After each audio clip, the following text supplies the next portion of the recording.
All right, let's talk a little bit of defense here on the edge. LUKAS Van Ness out of Iowa.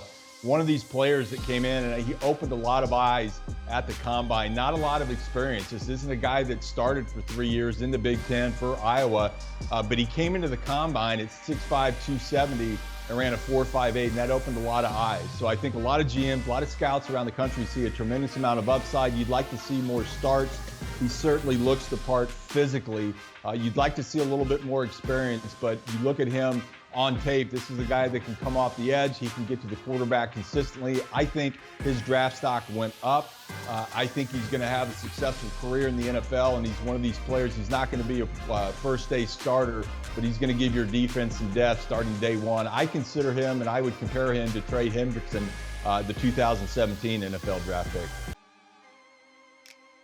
All right, let's talk the tight end position. One of my favorites going out to the Pac-12 is Luke Musgrave out of Oregon State. He's one of these players at 6'6", 250 that absolutely GMs are interested in because of the mismatch that he can create in virtually any offense. He gives you a lot of flexibility. He's got that unique blend of both size and speed that GMs love. I think the biggest question mark is he healthy? Coming off that knee injury, is he going to be able to step up in his first year and make an impact? Doesn't have a great deal of experience at the collegiate level, but I think of the GMs, you talk to scouts around the country, he's such a specimen, such a freak athletically. I think he's going to wind up high in this draft in the first, second. It's going to surprise me he could go up into the third round as well. I think the biggest thing and the biggest comp that I would compare him to is Darren Waller out of the 2015 NFL draft. Jayden Reed, receiver return specialist at Michigan State, is more of a slot receiver, although he did play outside some, that is quicker than fast. He is quick to hit it from 0 to 60 to get upfield into his routes. He has excellent twitch into and out of his plant to separate from man coverage. He has very good hands. He will have a few concentration drops, but that can be cleaned up working with NFL coaches. He's not a deep vertical threat, and my biggest negative on him is when he played against Ohio State, Joey Porter Jr. at Penn State, corners at Maryland, you did not see him separate downfield. At the Senior Bowl, I thought his speed was a little bit better than what I saw on tape. He can do both punt and kickoff return. I see him as a viable third receiver that will help some team in the return game. My pro comparison to him is Emmanuel Sanders. Tucker KRAFT, tight end out of South Dakota State, missed a lot of time this year with an ankle injury, but when you watched him on tape, he's a big physical receiver. At times, he can dominate his opponent at this level. But the biggest negative that I've seen on the tape is that he plays with a clock in his head, is not always consistent finishing blocks. He's a good athlete upfield into routes. He'll have some concentration drops. For a big receiver, I would like to see him more competitive in those 50-50 type balls, especially in the red zone. I don't think he is as athletic as Goddard when he came out, but this guy's going to make a roster. He's probably going to go on Friday. He'll be a solid number 2 that you can plug and play in if you need a starter, but not a full season starter. But I think he'll carve out a role in the NFL. His comparison to me was Hunter Henry. Colby Wooden, a guy who was really the glue of that Auburn defensive line. Derek Hall got the pub, but inside Wooden was a guy who really made that thing click. And like Derek Hall, did that in some really trying circumstances. The unquestioned leader of that Auburn defense. Ask anybody around that program, they'll tell you that Colby Wooden and Derek Hall, two most important pieces, not only of that defense, but maybe the entire Auburn roster. Versatile, can play inside, can play outside a little bit in a 3-4 as well. However, he had the skill set, little tight, doesn't have that power, but he needs to work on that. Maybe a little yoga could help him out. A lot like DALVIN Tomlinson. Really talented coming out of Alabama was Tomlinson. Really talented as Wooden. I think when you look at where he can be, Colby can become a star, but he probably needs a couple years. Virginia wide receiver Dontavian Wicks is a boundary wide receiver with a muscular build. He shows some variance in foot speed at the route stem, but his routes are a bit loose. Wicks has below average top end speed, having ran the 40-yard dash in 4.62 seconds at the NFL Combine, and a bit of hip stiffness changing directions, but he does show some quickness. He He had a 12.5% drop rate according to True Media, and most drops are the result of lost focus. Wicks is viewed more as a role player at this point in his career, and he has some big playability but needs to do a better job of making plays at the peak of the ball's trajectory. We have compared him to former Jets wide receiver Jericho Cotchery.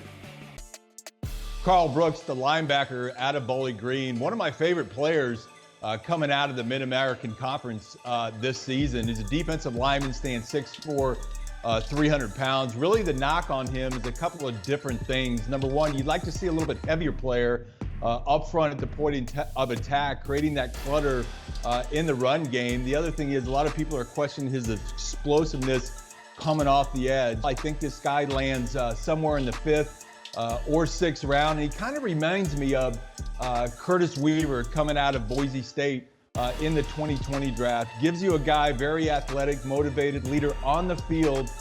Probably needs to grow a little bit of a learning curve coming out of the Mid-American Conference and going to the NFL.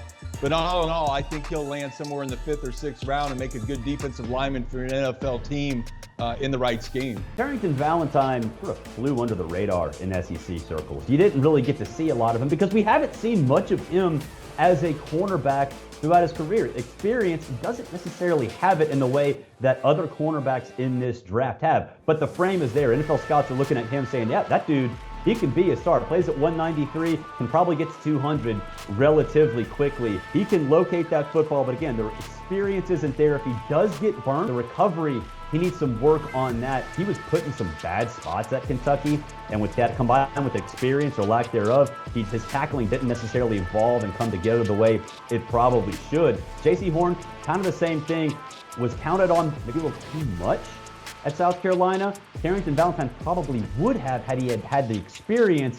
So the experience combined with the upside can make him like Horn, but he's going to need a couple of years. Virginia cornerback Anthony Johnson is a very long player that lacks ideal top-end speed. He has been a consistent producer throughout his collegiate career, amassing 7 interceptions. The Louisville transfer has good recovery speed and awareness, so he probably projects to a more zone-heavy scheme at the next level unless a team envisions him moving to safety. Johnson has the length to contest at the catch point, but his high-waisted frame can create problems when defenders cross his face across the field. He could find a starting role in the right scheme, but is more likely to serve as depth. We have compared him to current Lions cornerback Ifeatu Melifonwu.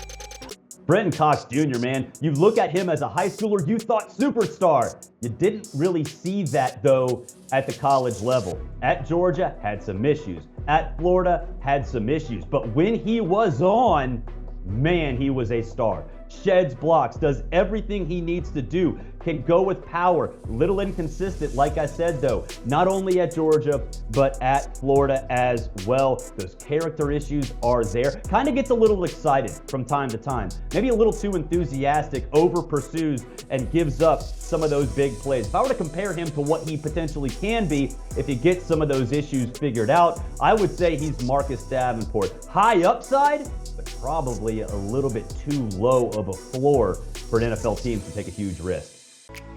Benny Sapp II out of Northern Iowa, formerly of the University of Minnesota, is someone that has oily hips and does a great job in transitioning from the back end of the defense down into the box and also at the line of scrimmage. So he can play top down rather well. He also does a great job in matching up versus backs, tight ends, and some bigger wide receivers out there in the passing game. Now, areas of improvement for him, he has a type of range from near hash to near sideline as opposed to deep third to far sideline. So he's not going to be able to play single high safety. He's more of a dual safety set type guy, or even down in the box as a nickel defender. But overall, you like his skill set on both ends of defense.